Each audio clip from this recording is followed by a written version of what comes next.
Vamos a orar al Señor en esta tarde para que el Señor nos hable a través de su palabra. Señor, te rogamos en el nombre de Jesús que tu palabra, Señor, tu palabra, bendito Dios, venga a nuestra vida, Señor. Padre, que sea tu palabra como esa lluvia, Padre Dios, como ese rocío, Padre, en tierra fértil, Dios. Que tu palabra, que es verdad, bendito Dios, venga a resplandecer, Señor, en medio de tu pueblo y tu iglesia, Señor. Gracias por este tiempo, Señor. Padre, que tú te agrades, Señor mío, de la exposición de tu palabra, Señor. En el nombre de Jesús. Amén, Señor. Bueno, quisiera que me acompañaran, hermanos, y abran la Biblia en el libro de Hechos.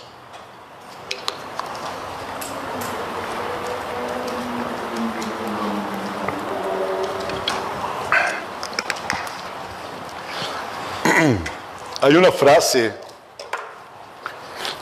frase popularmente, ¿cómo puedo decir?, atribuida a un hombre que se llamaba Martín Lutero. Esa frase que se le atribuye a Martín Lutero popularmente dice: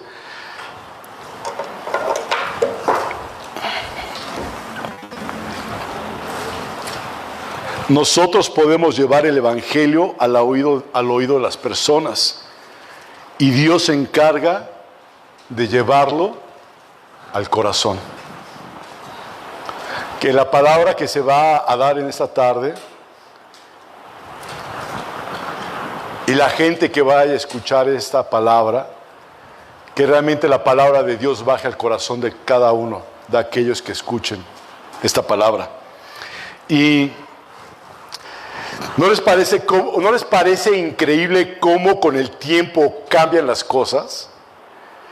Lo que antes se veía raro, ahora lo vemos como muy normal. ¿No les parece? Sí se han percatado de eso, ¿verdad? Yo creo. Y quizá nos lleva a preguntarnos, ¿qué pensarían nuestros antepasados al ver los cambios que ha habido en la sociedad, los cambios que hay en nuestro presente? Simplemente, hermanos, una generación atrás de la mía. Voy a hablar de la gente de 1940, 1950. En esa época era una costumbre de la familia juntarse en casa. ¿A qué hora? A la hora de la comida. Se juntaba toda la familia a la hora de la comida. Y no había distracciones seguramente, ¿no? Pero sí había pláticas entre papá, mamá, hijos, las anécdotas del día. Y cuando una persona mayor hablaba, ¿qué pasaba en la hora de la comida? Todos se callaban y escuchaban por respeto a la persona mayor.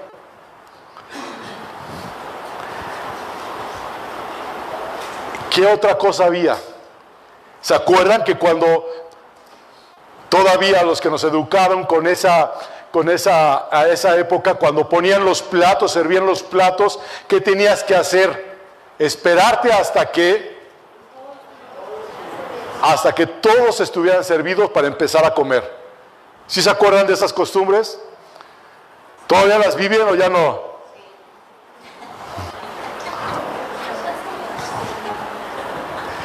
Vean cómo va cambiando el tiempo. Vean cómo va evolucionando el tiempo. Pasan los años, hermanos, y la cena empieza a ganar importancia en lugar de la comida, ¿sí o no? La cena. Y se vuelve tal vez la cena o tal vez la comida todavía un momento especial, pero se vuelve la cena porque papá y mamá trabajan ya. Antes, en los años 1940, 1930, 1950, todavía la mamá no se acostumbraba a verla trabajar secularmente o ganar dinero en una empresa, en un trabajo, en una oficina, porque en ese entonces eran oficinas. ¿Se acuerdan? Había asistentes, había secretarias que se les llamaba y no podían crecer de esos puestos. Y tal vez la mamá empezaba ya a trabajar y empezaba la gente a merendar, voy a decirlo, o a cenar juntos, empezaban a reunirse, empieza a cambiar las cosas, ¿no? Y ahora, para los años 1960 tal vez, los años 1970, ahora ¿qué hacían aparte de cenar? Ya tenían un acompañante adicional. ¿Quién nos acompañaba en esos años a la gente en sus casas? ¿El radio o la tele? Y yo imagino a las familias que se sentaban alrededor del radio a escuchar el radio. Y era un momento crucial donde el papá estaba sentado, la mamá y los hijos escuchando el radio, sintonizando la 94.7, ¿verdad? Y se escuchaba y trataban de mover la antena y tenían que poner atención a lo que pasaba. Luego evoluciona el tiempo, pasa el tiempo y viene la televisión. Y el radio y la televisión empiezan a ocupar una parte importante en nuestra familia. ¿Sí o no? Empezamos a escuchar a desconocidos, porque pues no los vemos, los que escuchamos la radio, no sabemos quién está hablando, no sabes visualmente quién es ni cómo es. Y empieza a poner atención a lo que dicen, empiezas a creer las noticias que dan. Empiezas a ver la televisión y empiezas a involucrar a personas desconocidas a momentos íntimos, familiares. ¿A poco no? Y el tiempo continúa. Ahora, no solamente la comida y la cena, ahora, hermanos, ya ni el desayuno juntos. Porque todo el mundo anda corriendo, anda en lo suyo. La familia ya no coincide para nada en la mesa. En el 2025, hermanos, ¿ahora qué se acostumbra? Seamos honestos, ¿ahora qué se acostumbra? Se acostumbra a pedir la comida por una aplicación, ¿sí o no? O llegas al delivery. ¿Saben qué es el delivery? Deli, delicioso. Very, muy delicioso, no sé qué. Al delivery, que vas por él en tu carro y pides ahí, ordenas y ya te entregan tu comida. ¿Cómo se llama? Fast food o no fast? Al drive-thru. O sea, que manejes a través de, ¿no? Se acostumbra a eso. ¿Y qué vas a comer tú? O van a lugares, no estoy satanizando ni nada por el estilo, por favor no me lo vayan a tomar así. Van a la plaza que está aquí al lado, o van a la otra plaza ya de galerías, y ahí está la comida rápida arriba, en el segundo piso, y ves que están ahí, que están las papas, que están los tacos, que están los elotes, que están las hamburguesas, que está la comida china, y cada quien come lo que se le antoja. ¿Sí o no? El domingo, cuando anteriormente se acostumbraban que los papás y los hijos comieran juntos y comieran lo mismo. Se llevaban platillos, ¿Cómo va cambiando el tiempo, no creen? Ahora, hermanos, en casa cada quien come a su tiempo. Ahora en casa cada quien come cuando le da hambre. Ahora en casa, hermano, ya no tenemos ni la pantalla de la televisión. Ahora, ¿qué tenemos acompañándonos en el celular? En la mesa. El celular junto a la mesa. Y no junto a la mesa, sobre la mesa, junto al plato del lado derecho o enfrente de un vasito para recargarlo y verlo mientras que uno está comiendo. ¿Sí o no?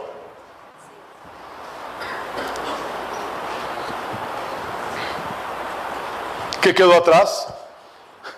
El comer juntos, el orar juntos a la hora de la comida, una sobremesa sin celular, una sobremesa sin distracciones, ¿no? Y imagina cómo reaccionaría una persona de hace, no sé, 70 años, 80 años.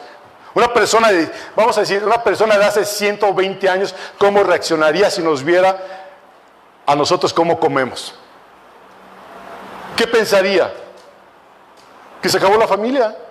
¿Que se acabó el momento en cómo habíamos sido todos acostumbrados sentarnos a la mesa, comer? Porque así fueron generaciones y generaciones. La hora de la comida era la hora más importante, porque estabas con toda tu familia. Estaba el esposo, la esposa, los hijos ahí sentados dándole gracias a Dios por ese alimento. Las cosas han cambiado. Las cosas fueron perdiendo su valor. La situación se fue diluyendo. La situación familiar se fue diluyendo. ¿Están de acuerdo conmigo o no? Se fue diluyendo. Tal vez, hermanos, podría estar ocurriendo algo similar con nuestra comprensión, con nuestro entendimiento acerca del cristianismo. ¿Me explico? A lo mejor estaría pasando lo mismo con nuestro cristianismo.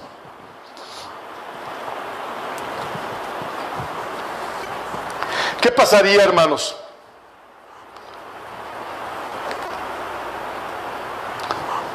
Bueno, antes de preguntar, ¿ya abrieron todos la palabra de Dios en el libro de Hechos?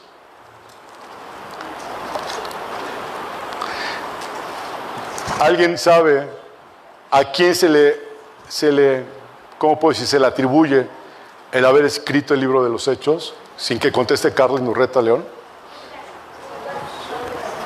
¿A quién? ¿Se le atribuye a quién? A Lucas. ¿Sí? Se le atribuye a Lucas.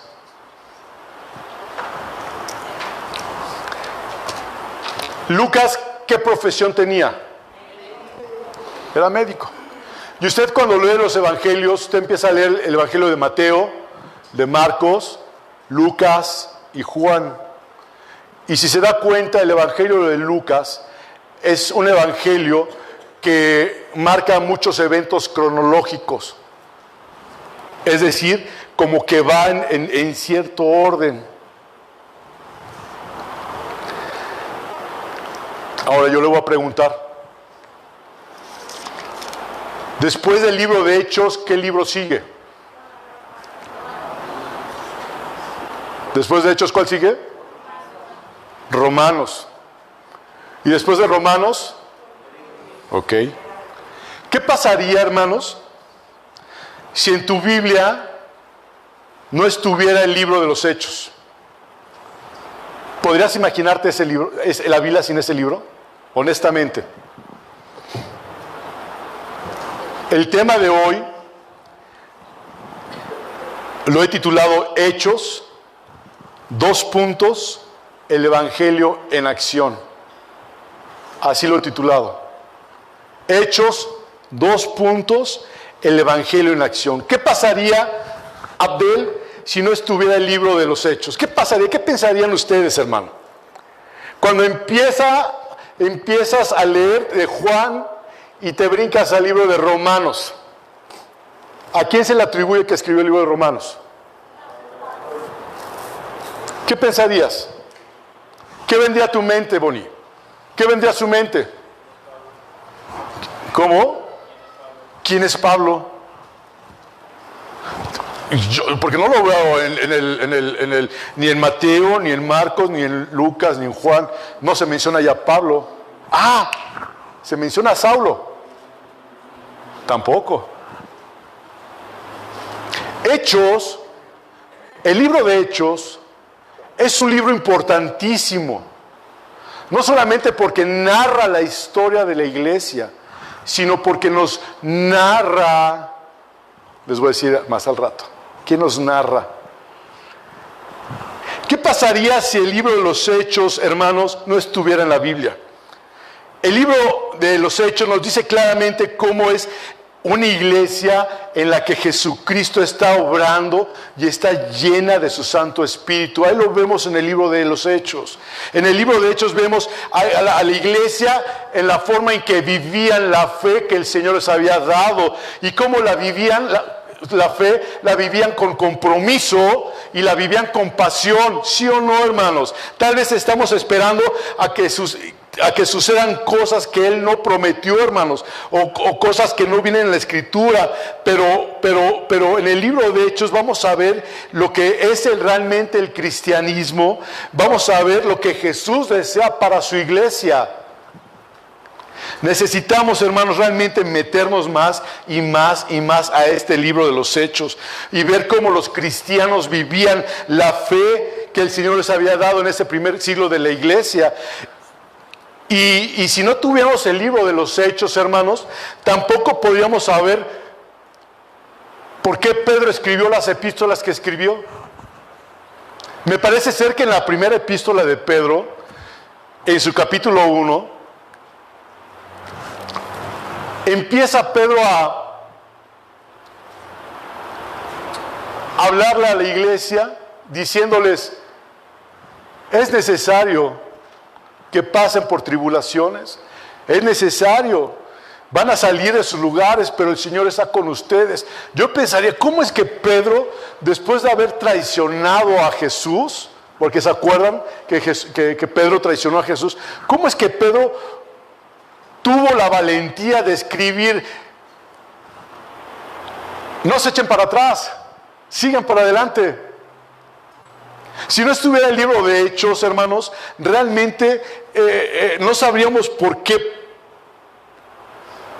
Pedro hablaría con esa autoridad. No sabríamos, y si no estuviera el libro de Hechos, no sabríamos, hermanos, quién es Pablo, como dijo Yair ahorita. ¿De dónde salió Pablo? ¿En qué momento apareció Pablo por ahí? Y que hablara con tanta autoridad y escribiera la mayor parte de las cartas del Nuevo Testamento. Pero gracias, hermanos, a este libro de los Hechos, sabemos que la iglesia, ¿en dónde nació? En el corazón de Dios. Gracias a este libro de Hechos, podemos saber que la iglesia nació en el corazón de Dios y no en la iniciativa del hombre. Nadie dijo: vamos a poner una iglesia ahora que Jesús ya no está, vamos a hacer una religión. No. Salió del corazón del Señor. El libro de los Hechos nos recuerda que Jesús cumplió lo que prometió desde su trono de justicia, enviando ¿a quién? Al Espíritu Santo para guiarnos, enviando al Espíritu Santo para fortalecernos, enviando al Espíritu Santo para darnos la fuerza y la guianza para que su evangelio se extendiera. Y Él continúa cumpliendo las promesas que Él nos dejó escritas en el evangelio. El libro de Hechos podría ser o vendría siendo como si fuera la continuidad de lo que Lucas escribió. Porque Jesús había prometido: no te voy a dejar solo, ¿sí se acuerdan? Y aquí vemos en el libro de Hechos que realmente Jesús no nos dejó solo. Vemos el cumplimiento de todo lo que Jesús dijo en el libro de los Hechos. El libro de los Hechos de los Apóstoles, hermanos, es un eslabón. ¿Saben qué es un eslabón, verdad?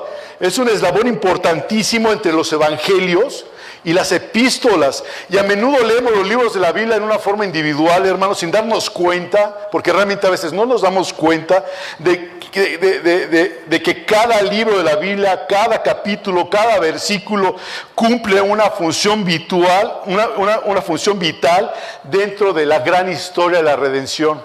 Cada versículo de la Biblia. Ahora, pregunto, dicho esto, ¿estamos viviendo un cristianismo diluido y empobrecido a comparación de cómo se veía el libro de los Hechos? ¿Cómo estamos viviendo el cristianismo? Nada que ver. Está diluido. Está empobrecido el evangelio hoy día. ¿Crees que hemos olvidado la esencia del evangelio? Piensa esto, ¿crees que la hemos olvidado? Y por eso ya no vivimos ni mostramos lo mismo que la iglesia primitiva. Lo voy a decir en un plano más, en una forma más personal. ¿No anhelas experimentar en tu vida el poder del Espíritu Santo? ¿No lo anhelas experimentar? El poder del Espíritu Santo de una forma tan real que cambie todo lo que hay dentro de ti, que transforme tu vida realmente, que transforme tu forma de caminar, de pensar, de tal forma que solamente glorifiques a Dios porque sabes que Él está obrando en tu vida. Yo sí anhelo que el Espíritu Santo me transforme realmente. Deseo realmente que experimentar al Espíritu Santo.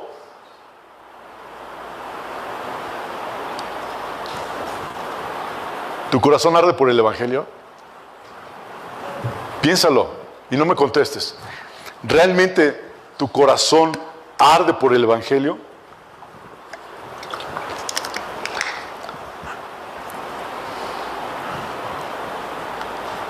Porque yo creo que en la gente que estaba en el libro de los Hechos, yo creo que sí ardía su corazón por el Evangelio. Pero ¿qué hay de nosotros? ¿Qué hay de mi vida? ¿Qué hay de tu vida? ¿Te gustaría realmente tener un fuerte deseo de que la palabra de Dios se compartiera como fue en el libro de los Hechos?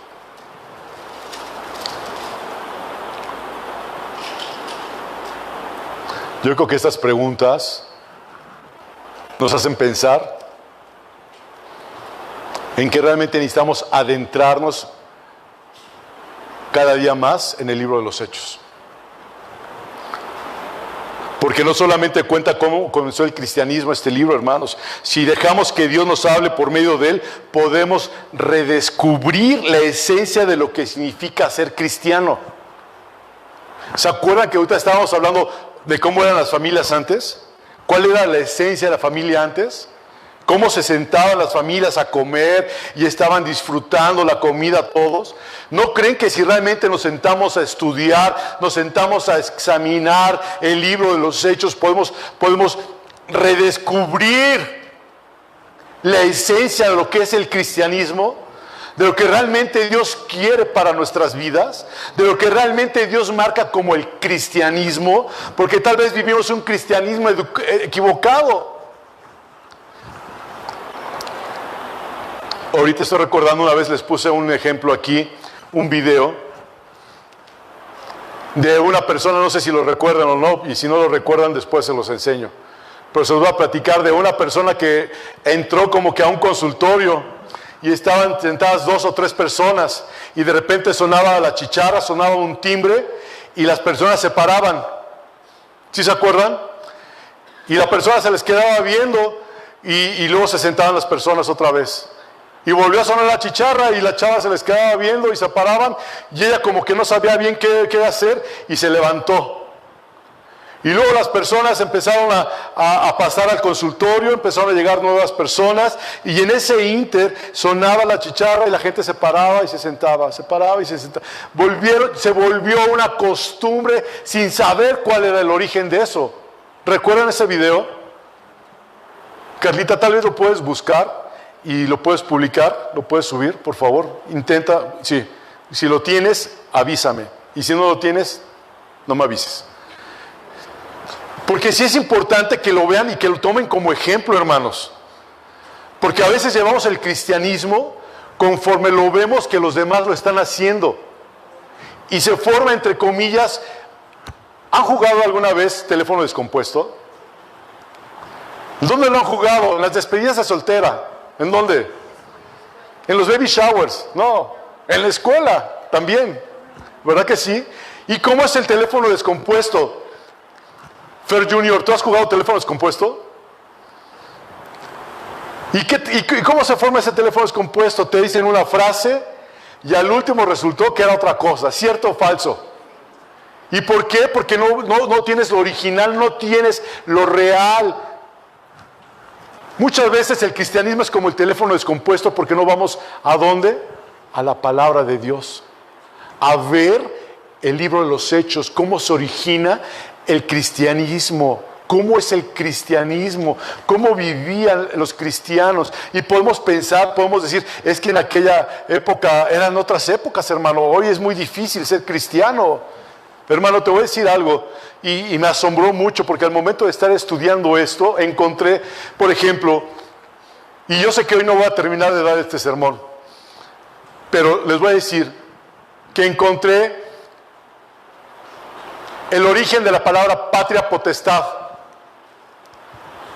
Ustedes han visto que a veces mandan un recado de tu casa, Fer, a tu mamá, y ponen ahí, firma del padre o tutor, ¿cierto o falso? Bueno, y luego te dicen, ¿quién tiene la patria potestad? ¿Han escuchado ese término, patria potestad? ¿Alguien me puede decir, hermana Juanita Siller, de Rocamontes, no es cierto, Rocamontes, me puede decir ¿Qué es la patria potestad? ¿No? Ok. Grace, ¿qué es la patria potestad? El que tiene el poder o la tutela de decidir sobre esa persona. ¿Usted sabe desde cuándo viene la patria potestad? Desde los romanos. Desde los romanos. ¿Y saben cuál era la patria potestad de aquel entonces? Que el padre, el jefe de familia, podía decidir qué se hacía con los hijos. Si era una hija, podría decir, mátenla. Si era un hijo, podría decir, véndalo como esclavos. Eso era lo que decían en el derecho romano, con lo que se llamaba patria potestad. Y era la forma en que estaban los cristianos viviendo. Era la forma que vivían, no era fácil, ¿o sí? ¿Qué más vivieron los cristianos? Vivieron muchas cosas en todo ese ínter. Y realmente, hermano, te pregunto nuevamente, ¿tu corazón arde por el evangelio? O sea, necesitas tener todavía ese fuerte deseo de la palabra de Dios como vivían los antiguos cristianos o los primeros cristianos. ¿Tienes esa necesidad? Por eso, hermanos, es necesario que estudiemos el libro de Hechos. Y no solo el libro de Hechos cuenta cómo empezó el cristianismo. Si dejamos que Dios nos hable, hermano, por medio de Él, podemos redescubrir la esencia de lo que significa ser cristiano o lo que significa ser iglesia. Y en el libro de los Hechos vemos a un grupo de discípulos de Jesucristo caminando bajo su poder, proclamando el reino de Dios, proclamando la salvación de Jesucristo. Y al mismo tiempo, amados hermanos, vemos a los discípulos enfrentando un reino, el reino de los hombres. Vivían en un mundo muy agresivo. Vivían en un mundo donde fueron apedreados por ser cristianos. Vivían en un mundo donde sufrieron rechazo social por ser cristianos. Vivían en un mundo donde fueron martirizados. Vivieron en un mundo, ellos los primeros cristianos, donde fueron encarcelados.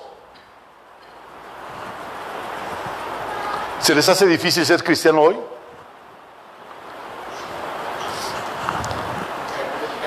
¿Algunos de ustedes les han dado una pedrada por ser cristiano? ¿Algunos de ustedes le han roto los dientes por ser cristiano? ¿Algunos de ustedes los han bofeteado por ser cristianos? ¿Algunos de ustedes les han sacado los cabellos por ser cristianos? ¿Han arrancado los cabellos por ser cristiano? ¿Algunos de ustedes lo han pateado por ser cristiano? ¿Algunos de ustedes lo han escupido por ser cristiano? Pregunto, ¿es difícil ser cristiano? ¿Es difícil? Se ha aligerado, se ha diluido el verdadero sentir, la verdadera vida del cristiano. Los hombres tenían que enfrentar una cultura pagana. Esos hombres tenían que enfrentar una cultura idólatra. Tenían que estar en una sociedad marcada por la inmoralidad sexual, llena de estructuras religiosas fanáticas y políticas contrarias de Dios, a tal grado que los mismos romanos, el emperador, sí se llamaba el emperador, los romanos, ellos asumían un papel como si fueran Dios. Y buscaban que los adoraran a ellos también. Imagínate vivir así. ¿Cómo sería tu vida? ¿Cómo sería tu cristianismo? Hay un hombre en la Biblia que se llama Daniel. ¿Sí recuerdan a Daniel? Que a él lo confrontaron. ¿Por qué? Porque él adoraba a ese Dios. Él no adoraba a esa estatua. ¿A ti te han confrontado, hermanos? ¿O tú has confrontado a la gente? Porque son cosas distintas. ¿Por qué vives de la forma en que vive Rosalinda? ¿Por qué te comportas en la forma en que te comportas? ¿Por qué, Rosalinda, estás comiendo, estás inclinada, orando por los alimentos y alguien te pasa por atrás y te avienta la cabeza?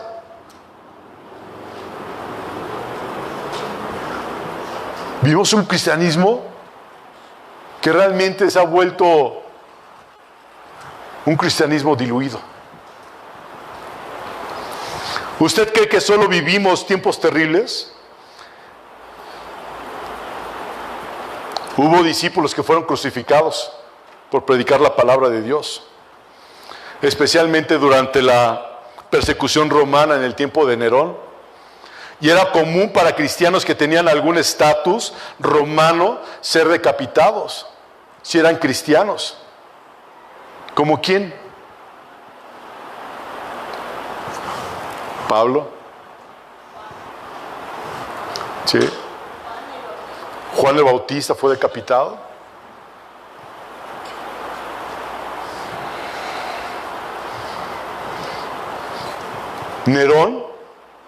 Nerón quemaba vivos a los cristianos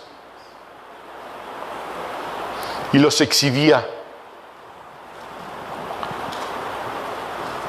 Los exhibía como entretenimiento. Sí lo saben, eso está en la historia universal. No lo estoy inventando yo. Está en la historia universal. Es lo que hacían los romanos.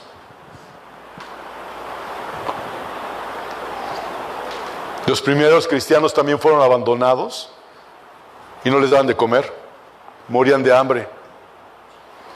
Los primeros cristianos eran objeto de exposición en los coliseos para ser devorados por leones, tigres o animales salvajes, o si no ser ejecutados o asesinados, mejor dicho, por gladiadores. Los cristianos de la iglesia primitiva eran perseguidos y ejecutados, ¿y saben por qué?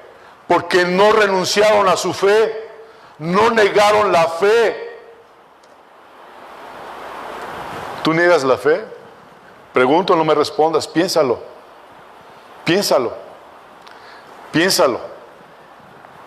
¿Cómo niegas la fe? ¿Cómo puedes negar tú la fe? La fe la niegas a lo mejor con tu testimonio, en tu forma de hablar, en tu forma de conducirte, en aceptar cosas que no son de Dios.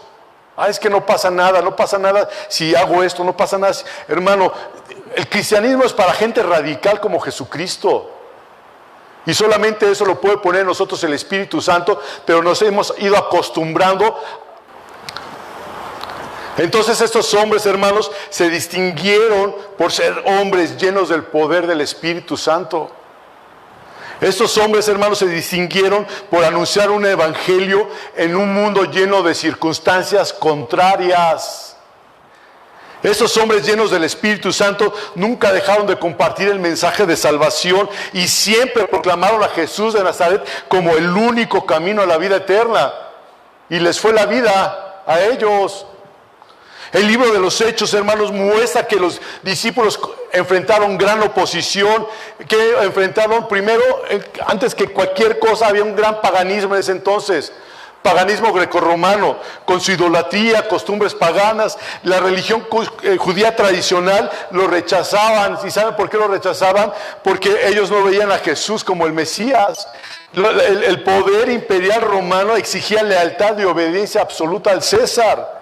Y en medio de esa cultura, el cristianismo avanzó, hermano, y avanzó con valentía, porque estaba cimentado ¿en qué? En la palabra.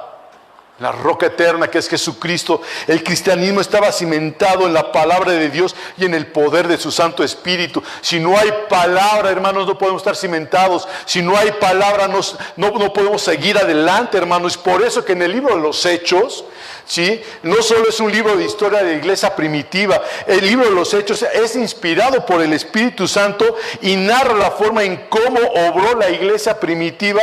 Pero podríamos nombrar en este libro de los Hechos de los Apóstoles, lo podemos nombrar como el libro de los Hechos del Espíritu Santo, tal vez, porque Él es el verdadero protagonista.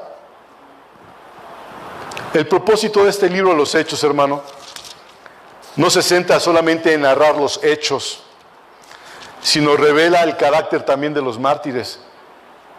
Nos revela cómo eran ellos. Nos revela el carácter de esos predicadores. Nos revela el libro de los Hechos el carácter de esos hombres nacidos de nuevo. Yo puedo preguntar cuántos de los que estamos aquí somos nacidos de nuevo, y si lo comparamos con el libro de los Hechos, yo creo que hay una gran distancia en la forma de vivir. Estos hombres fueron transformados, los que vienen aquí en el libro de los Hechos fueron transformados y fueron llamados de las tinieblas a su luz admirable, y todo fue a través de ¿qué? De su palabra. El libro de los Hechos enfatiza claramente, hermano, cómo Dios, a través del Espíritu Santo, en vasijas escogidas como usted y como yo, dispuestos a afrontar cualquier cosa. Y podemos mencionar el nombre de quién. Una mujer que está en el libro de Hechos, Priscila. ¿Quién más? Que está Aquila, está Felipe, está Esteban, está Pablo, está Nicolás, está Parmenas. Tantos hombres que no se mencionan, no hay cartas de ellos, no hay libros de ellos, pero se mencionan aquí en el libro de Hechos que eran hombres escogidos de Dios, eran hombres amados de Dios, eran hombres que eran un ejemplo, que eran un testimonio de nuestro Señor Jesucristo y dedicaron su vida a predicar. ¿No te gustaría que tu nombre estuviera aquí? ¿No te gustaría que estuviera aquí el nombre juntamente con y estuvieran Felipe, Jorge y Bonifacio predicando el Evangelio? Imagínate. Que no dijera otra cosa más que eso. Y murieron yendo al Amazonas.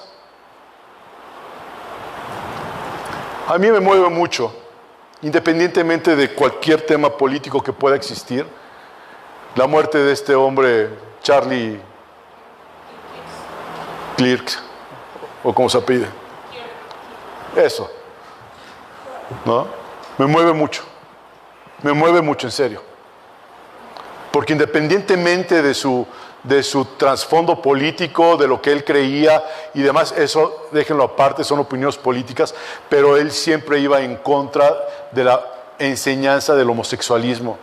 Iba siempre en contra, cuando le hablaban de la Biblia, él siempre sacaba la Biblia, siempre la sacaba y predicaba la palabra, no le importaba a quién, decía la verdad.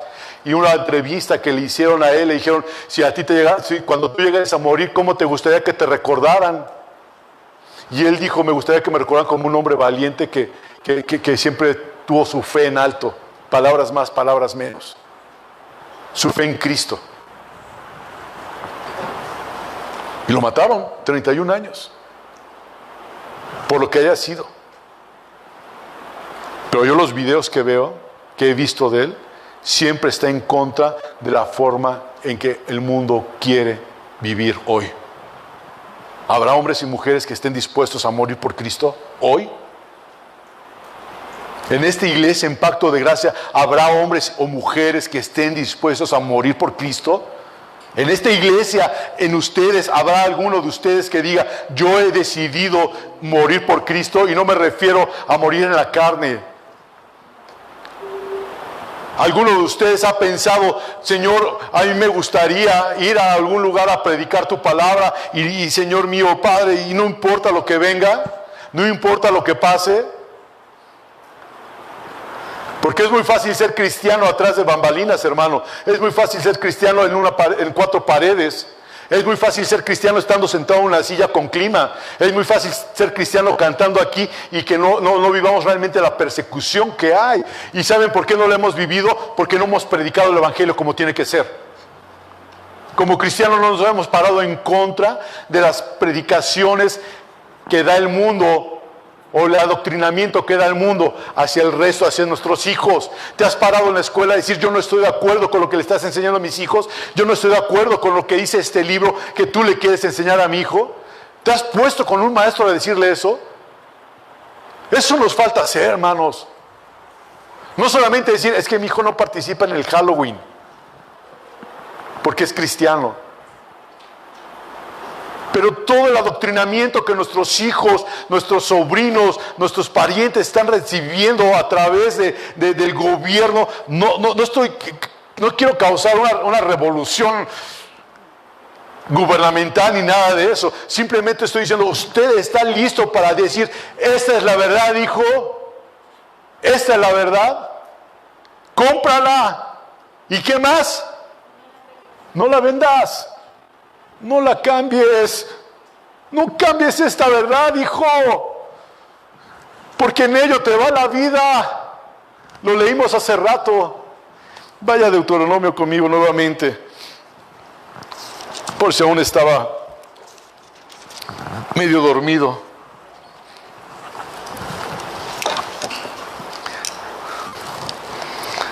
Dice Deuteronomio capítulo 32, versículo 45.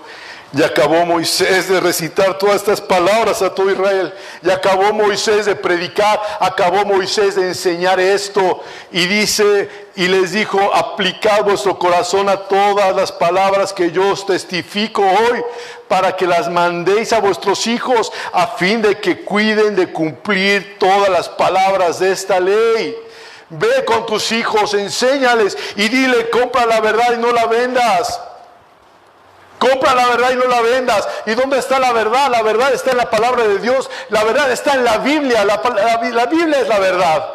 Es la verdad absoluta, la palabra de Dios. No hay otra cosa más que esto.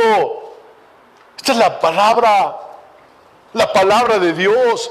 Y el libro de los Hechos, hermanos, enfatiza la obra de Dios a través del Espíritu Santo en vasijas escogidas, como los hombres que acabamos de mencionar, las mujeres que acabamos de mencionar. Amaron a Jesucristo, dedicaron su vida a Él, predicando el Evangelio sin importar las circunstancias que se vivían en esa época. Y durante el libro de los Hechos, hermanos, vemos al Espíritu Santo guiando, instruyendo, consolando, fortaleciendo a la iglesia. Y es importantísimo, hermanos, que nos demos cuenta que en el libro de los Hechos, el Espíritu Santo suele hacer su obra a través de una forma. A través de la predicación de la palabra. Acompáñenme, Hechos 2.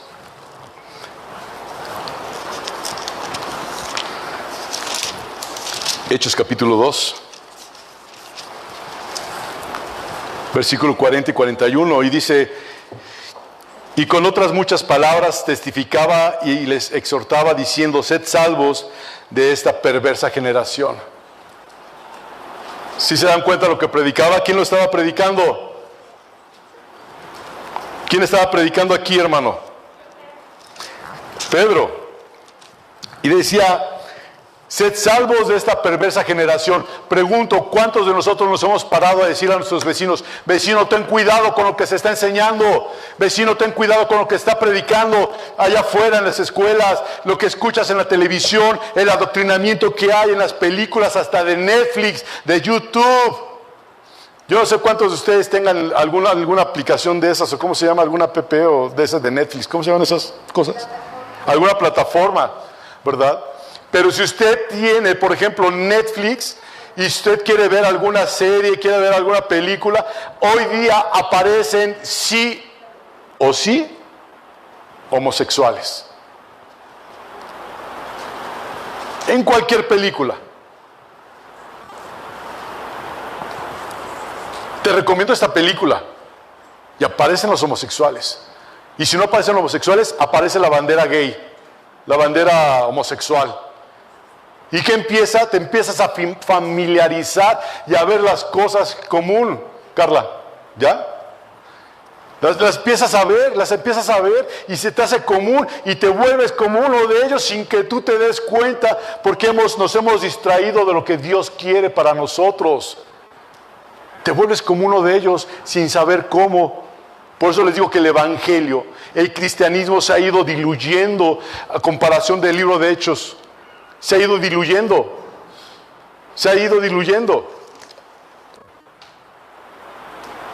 ¿Por qué llegamos aquí, tenemos esta reunión?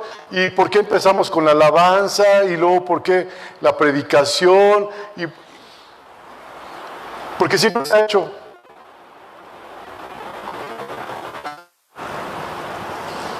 Saben que anteriormente, cuando se daban los sermones, el que estaba sentado era el predicador y los demás escuchantes estaban puestos de pie. Así era originalmente. ¿Y saben por qué yo creo que era así? Para que no se durmieran. Y aún así se dormían, ¿no? Pero yo creo que se den cuenta de lo que dice aquí, cómo Lucas describe en este libro de Hechos, hermanos, porque a él se le atribuye este escrito, cómo va creciendo la iglesia a través de la palabra. Hechos 2, 40 y 41, y dice, y con otras muchas palabras testificaba y les exhortaba diciendo, sed salvos de esta perversa generación. Así que así que los que recibieron su palabra fueron bautizados y se añadieron aquel día como 3,000 personas. La predicación de Pablo con denuedo, hermanos, con valentía, ¿sí?, hacía crecer el número de discípulos. ¿Y en dónde más lo dice? Hechos 6. Vamos a Hechos 6, no cierre su Biblia. Vamos a Hechos capítulo 6, versículo 7. Dice la palabra de Dios: y crecía la palabra del Señor. Y crecía la palabra del Señor, y el número de los discípulos se multiplicaba grandemente en Jerusalén. También muchos de los sacerdotes obedecían a la fe. La palabra de Dios no se puede frenar, hermanos. La palabra de Dios es imparable. Hechos 13:49, acompáñenme por favor. Hechos 13:49. Dice: y la palabra del Señor se difundía por toda aquella provincia. ¿Sí lo está viendo? Y la palabra del Señor se difundía por toda aquella provincia. Difundir un mensaje. ¿Cómo se difunden los mensajes, hermano?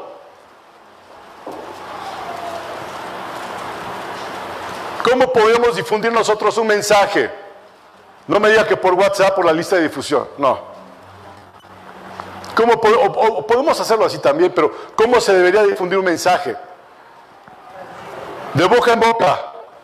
De boca en boca. ¿Saben qué? Escuchaste esta palabra y hoy yo, Moisés Tapia y Sara Nayeli, vamos a ir allá a las montañas donde vivimos a predicar el evangelio a la gente. Vamos a decirle: regresa a la senda antigua, regresa, porque aquí es la verdad y no hay otra verdad más que la Escritura. Y luego van a ir hacia el norte o hacia Fundadores, allá por donde vive Mari, y va a ir a Mari a decirles: vengan a la verdad eterna que es Cristo Jesús, volvamos a la senda antigua, vivamos el cristianismo como se tiene que vivir, no un cristianismo, es que ya oré, es que oramos porque somos cristianos, oramos por el alimento porque somos cristianos, mira qué cosas. Y ya eres cristiano, porque te bautizaste ya eres cristiano. Porque vienes aquí a la iglesia y ya eres cristiano. Vean lo que vivieron estas gentes, estas personas del libro de los Hechos, cómo vivían. Y todo era a través de la predicación de la palabra. Pedro predicó, ¿y cuántos se convirtieron y se bautizaron? 3,000. 3,000. No es ir a las multitudes nada más, porque también hubo un hombre que se llamaba Felipe en el libro de los Hechos, que ese hombre Felipe le predicó solamente ¿a cuántos? A uno. No es que prediques en multitudes, es que prediques cuando Dios te pone el momento de hacerlo, que hables la palabra, que prediques la palabra. Pablo diciéndole a Timoteo: predica la palabra, predica la palabra. Hechos 13:49, lo leímos ahorita. La palabra del Señor se difundía por toda aquella provincia. En Éfeso, en esa provincia, ¿saben qué se practicaba mucho? El ocultismo. Practicaban magia. Y te voy a decir que quede claro: los poderes de las tinieblas no pueden compararse al poder de la palabra de Dios. Vean lo que dice Hechos 19, versículo 20. Dice: así crecía y prevalecía poderosamente que la palabra del Señor, así dominaba, así sobresalía, así perduraba la palabra de Dios, como siendo predicada, siendo enseñada. La palabra de Dios debe ser prioridad en nuestra vida. Angie, tú estás en la prepa, ¿y cómo están las cosas en la prepa? A lo mejor tú ya estás viviendo en otra época distinta a las nuestras. Totalmente distinto, si no es que estemos pasados de moda. La Biblia no pasa de moda, Angie. Fer, la Biblia no pasa de moda, hijo. No pasa de moda la Biblia. La Biblia es la misma de ayer, de hoy, por los siglos. Y aquí el Señor nos da un estatuto de cómo tenemos que vivir. ¿Y lo estamos haciendo? ¿O seguimos conformándonos a este siglo, a las modas de este siglo? Hermanos, la palabra de Dios debe ser prioridad en nuestra vida personal y como congregación. Cuando la ponemos, la palabra de Dios, en el centro de nuestras vidas, el Señor va a añadir a su remanente a aquellos que han de ser salvos. Y no me refiero a la iglesia de Pacto de Gracia. A su remanente, a la iglesia. a la iglesia. Tú cuando prediques, hermana Pilar, cuando usted predique y lleve el evangelio, tiene que llevar el evangelio para que la gente conozca al Salvador, a Cristo. No está proselitando para pacto de gracia, ¿o sí? No. Si quieren venir aquí, gloria a Dios. Pero la situación es de que debemos de proselitar para el cuerpo de Cristo, la iglesia de Cristo. La iglesia de Cristo. La iglesia de Cristo está en todo el mundo, alrededor del mundo. Hoy hablaba yo con algunas personas en la mañana y hermano, que tengas un buen tiempo con la congregación, que el Espíritu de Dios aposente sobre la congregación que tienes, y hermano, y esto, y hermano, lo otro, así como con 4 o 5 pastores, hermanos. Hermanos, somos un cuerpo en Cristo. Proselitamos para un solo Salvador, que es Jesucristo, para nadie más. Para Él hablamos y a Él predicamos, y no podemos ir en contra de la palabra de Dios jamás, hermanos. No necesitamos estrategias de publicidad. No las necesitamos, hermano. No necesitamos estrategias de publicidad ni de ningún tipo, ni convertir en un espectáculo aquí lo que es sagrado. Porque esta reunión es sagrada, porque es entregada para Dios, es dedicada a Dios, y Dios es santo. Dios es santo, y luego se distorsiona el evangelio. Una iglesia espiritualmente fuerte, hermanos, se constituye, se forma de una sola forma. ¿Saben cómo? Predicando la palabra, enseñando la palabra, orando la palabra, cantando la palabra. Volvamos a Hechos 1, hermanos. Volvamos a Hechos 1. Aquí vamos a ver cómo Lucas habla de lo que Jesús comenzó a hacer y a enseñar cuando estuvo aquí en la tierra.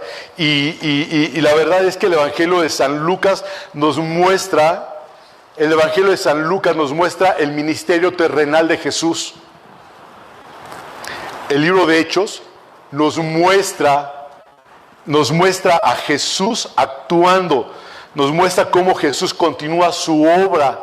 Y en los primeros versículos, ¿a quién creen que vamos a ver? A Jesús.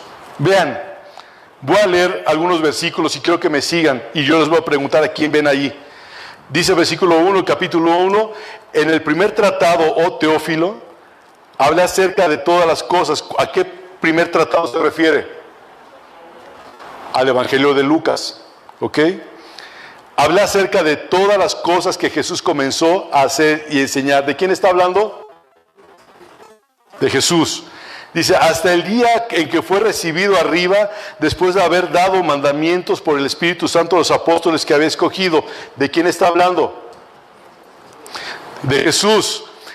Versículo 3, a quienes también después de haber padecido se presentó vivo con muchas pruebas indubitables, o sea, convincentes, apareciéndoseles 40 días y hablándoles acerca del reino. ¿De quién está hablando? Y estando juntos les mandó que no se fueran de Jerusalén. ¿Quién le está diciendo eso? ¿Quién se los dijo? Jesús.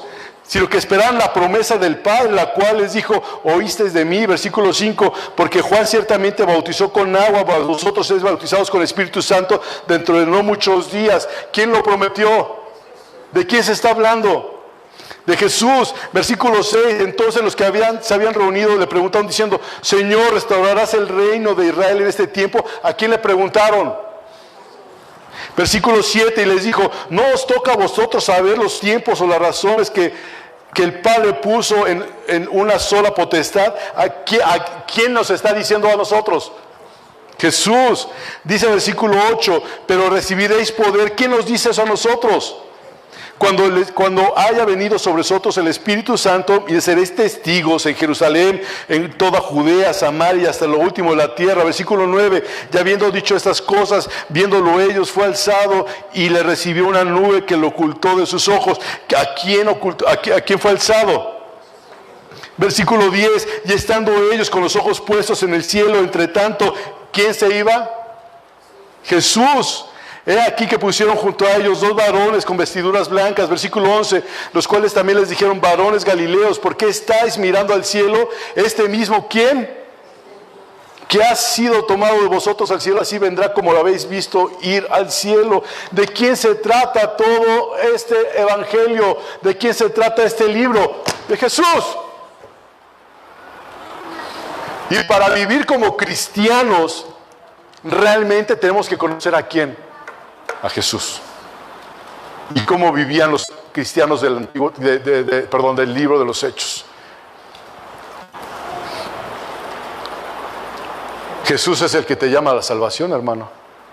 Véelo conmigo. Ahí vamos a ver otra vez Hechos, capítulo 2. Versículo 38 y 39, Pedro les dijo: arrepentíos y bautices cada uno de vosotros. ¿En el nombre de quién? ¿Sí lo tiene? Hechos capítulo 2, versículo 38. Capítulo 2, versículo 38. Dice: Pedro les dijo: arrepentíos y bautícese cada uno de vosotros en el nombre de Jesucristo para perdón de los pecados, y recibiréis el don del Espíritu Santo, porque para vosotros es la promesa, y para vuestros hijos, y para todos los que están lejos, para cuantos el Señor nuestro Dios llamare. ¿Quién te habla a salvación? ¿Quién te habla a salvación, hermano? Jesús. Jesús. Él es quien añade a los que han de ser salvos. Versículo 47. Alabando a Dios y teniendo favor con todo el pueblo, y el Señor añadía cada día a la iglesia a los que habían de ser salvos. Jesús manda a sus ángeles a liberar a sus siervos. Estás en problemas, Él manda, Él te ayuda, hermano. Jesús se revela visiblemente también a Esteban, Saulo y a Cornelio. ¿Cómo se le revela? En Hechos 7:55 se le revela a Esteban cuando es apedreado. Dice: yo estoy viendo. Véanlo conmigo. Hechos 7:55. Pero Esteban, lleno del Espíritu Santo, puesto los ojos en el cielo, vio la gloria de Dios y a Jesús que estaba a la diestra de Dios. Y dijo: he aquí veo los cielos abiertos y al Hijo del Hombre que está a la diestra. Dios se revela, hermano. ¿A Saulo se le reveló, sí o no? Claro que se le reveló. Claro que se le reveló a Saulo. ¿Y dónde lo vemos? En el libro de los Hechos. ¿Usted cree que es importante el libro de los Hechos? Claro que es importante. Y es importante que lo veamos como cristianos. En Hechos 10 vemos también a Cornelio, que le fue revelado Jesús. Jesús trata con Pedro para que le lleve el evangelio a los gentiles. Ahí vemos que Jesús es el que está haciendo su obra, no usted. Usted no hace la obra. Jesús en nosotros es quien hace la obra. El Espíritu Santo es quien nos ayuda, nos guía. Vemos cómo Dios usa a hombres débiles, hermano. Como Pedro, porque Pedro era un hombre débil, ¿se acuerdan? ¿Por qué digo que era débil? Porque traicionó a Jesús. Dijo: no, Señor, no te voy a traicionar. Dice: de cierto te digo que antes de que cante el gallo 3 veces, tú ya me habrás negado.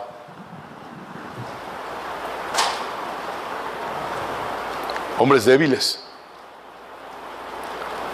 Pero Jesús nos llena de su Espíritu Santo para predicar su palabra. Vemos cómo Dios se revela a hombres necios como Pablo. ¿Usted era necio? ¿Usted era necio o sigue siendo necio? Hombres necios como Pablo para que prediquen su palabra. Vemos cómo Dios se revela a hombres y mujeres como nosotros con un final: ser portadores de su gloria, ser portadores de su evangelio. Jesús es quien nos llama, hermanos, para servirle a Él en ministerios, en lugares específicos. Hechos 20:24, acompáñeme.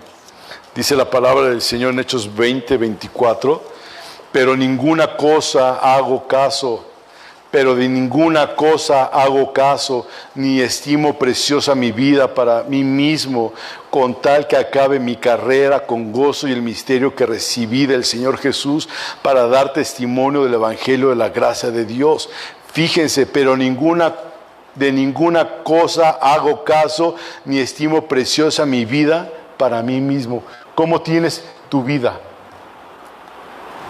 ¿Tu vida la tienes en un pedestal? ¿Tu vida la tienes muy alta, de muy alto valor?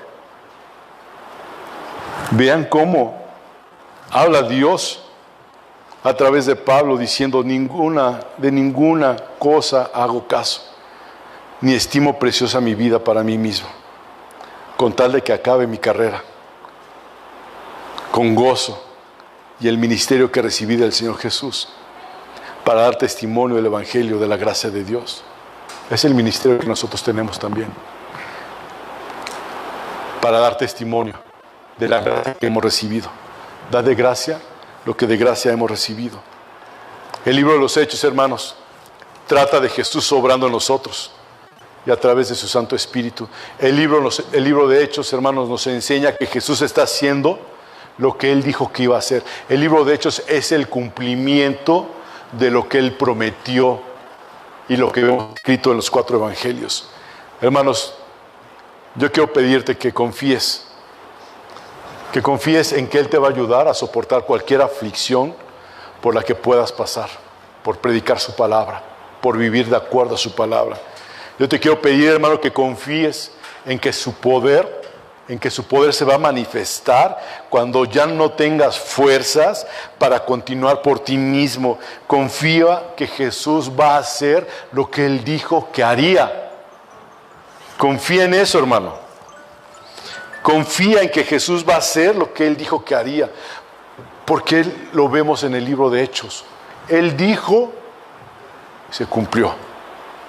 Él dijo que no iba a estar con nosotros.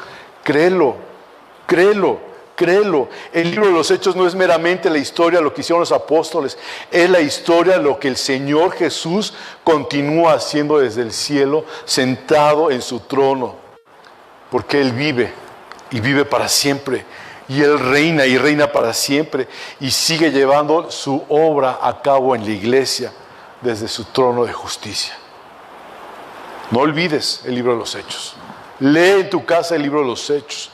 Medita en él, en el libro de los Hechos, y ve cómo vivían los antiguos cristianos o los primeros cristianos. Y no es para que te quedes con la boca abierta. Es para que corrijamos nuestro cristianismo y volvamos a la senda antigua. Y empecemos a vivir realmente el cristianismo como Él quiere. Como Él quiere. Y que no llevemos un cristianismo así como en el video que nos enseñaron ahorita. Porque uno lo hizo, lo hacen los demás. El que hace la mano hace el de atrás. ¿No? Teléfono descompuesto. No, hermanos. Aquí tenemos la palabra de Dios. Y la palabra de Dios es útil para enseñarnos. Es útil para redarguirnos. Es útil para instruirnos. Pero si no la usamos, hermano, vamos a seguir caminando erróneamente. Que el Señor nos ayude, que el Señor nos bendiga, que el Señor nos guarde y que el Señor nos enseñe realmente verdaderos cristianos, no cristianos de nombre, cristianos verdaderos. No somos cualquier persona, hermano. No lo somos. Padre, te doy gracias en esta tarde por la palabra expuesta en este lugar, Dios.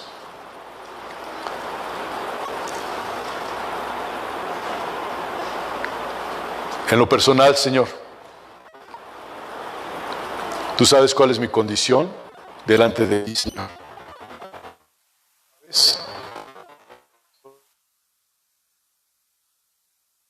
No, Señor.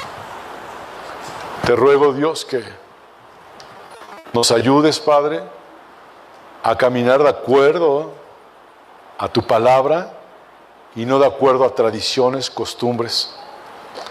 Te ruego, Señor, que nos ayudes, Señor mío, a predicar tu palabra, a vivir tu palabra con valentía, así como la vivieron aquellos antiguos, bendito Dios, aquellos primeros cristianos, Señor, así como lo vivieron, Padre Dios, Pedro, Pablo, Señor, así como lo vivió Nicolás, bendito Dios, que viene en tu palabra, Señor mío, Padre, así, Señor, como estuvieron viviendo, Padre Dios, Felipe, Aquila, Priscila, Señor, Esteban, Nicanor, Timón, Prócoro, Señor.